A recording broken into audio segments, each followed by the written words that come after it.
Shukran.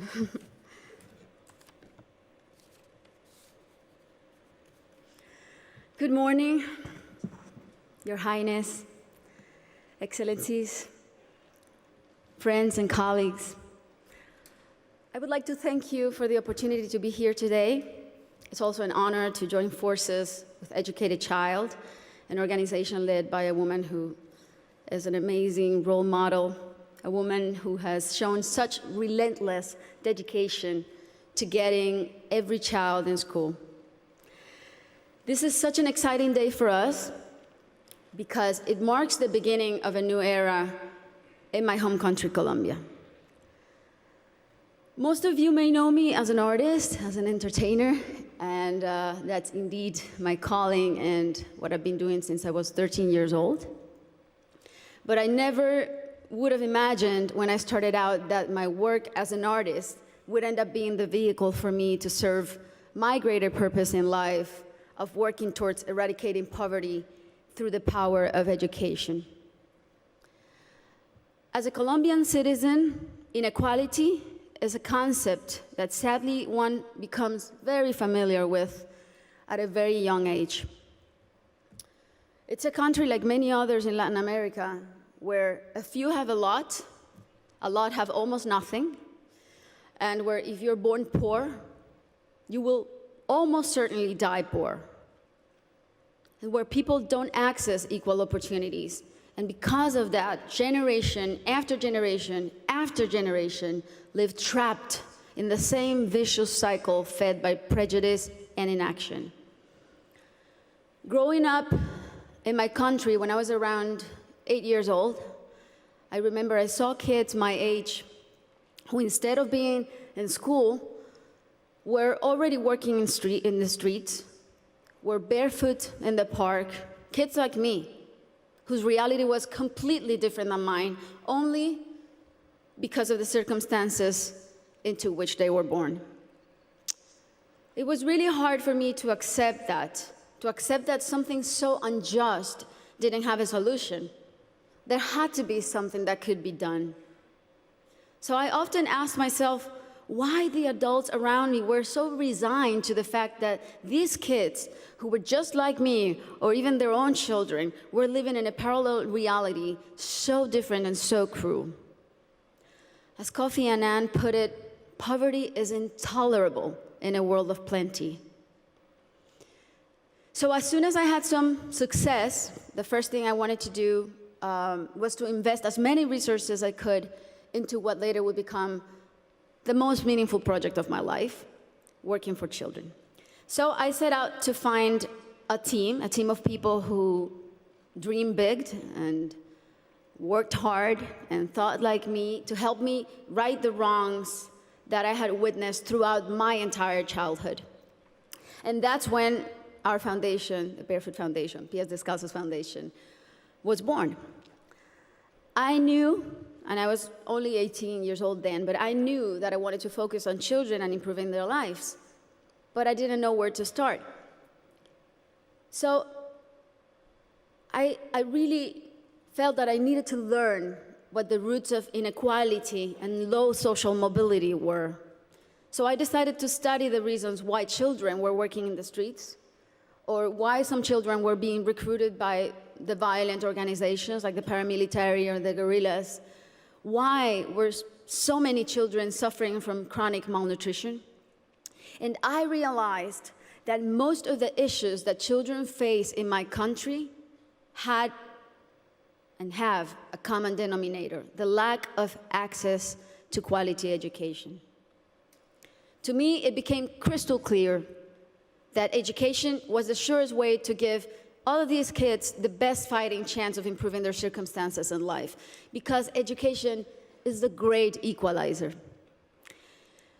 When I started building schools in Colombia, we chose the most remote areas where there was literally nothing, no infrastructure, no paved roads, no electricity, no potable water, and we decided to build in those places, but not only build schools, but state-of-the-art schools.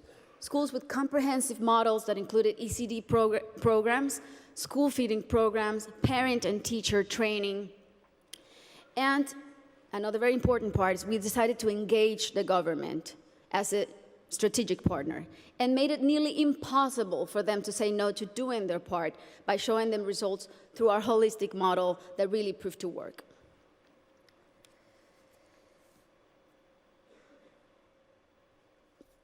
We noticed that as soon as a school is built in those places, everything is transformed. The improvements to the infrastructure were jaw-dropping. Electricity, potable water were made available, made accessible. Roads were paved. Malnutrition plummeted. But the best part of all is the academic results. The kids really responded academically. And now those kids who could have been recruited by the guerrillas or paramilitaries, or that could have had a completely different outcomes for their lives, they're now on their way to the university and thriving in their communities. Some of them are athletes, some of them are professionals.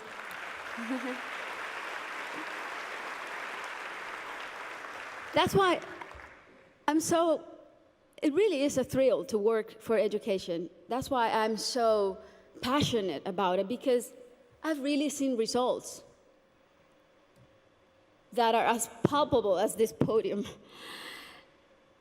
And seeing all these success stories that have a name and a last name has been one of the most rewarding things I've done in my lifetime, even more so than winning Grammys, I think. Now,